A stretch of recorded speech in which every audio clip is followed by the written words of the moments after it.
Recognized. Mr. Speaker, I'm pleased to recognize my friend and colleague from Pennsylvania, Dr. Joyce, for 2 minutes. I thank the gentleman for yielding. Recognized. I thank the gentleman for yielding. Once again, we are seeing President Biden put green new priorities ahead of Pennsylvania families by proposing to eliminate gas-powered cars from our roads. The Biden administration is attempting to fundamentally change how Americans drive. The proposed rule from the EPA assumes that battery electric vehicles will make up 60% of new cars in 2030 and almost 2/3 by 2032.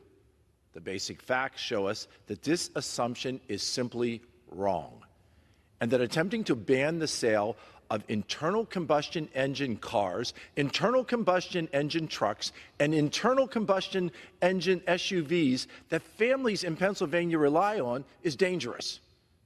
This legislation is a vital part of stopping the Biden administration's far-left New Green Deal agenda from being implemented.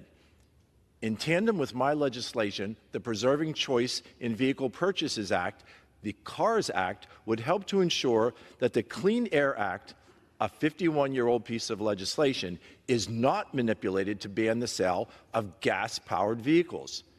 In the Energy and Commerce Committee, we've heard testimony from experts across the political spectrum, including members of the Biden administration, who say that transitioning to EVs would be costly and ineffective.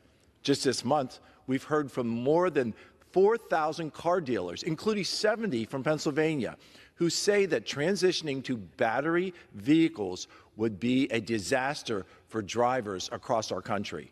More than 95% of Americans use gas-powered vehicles.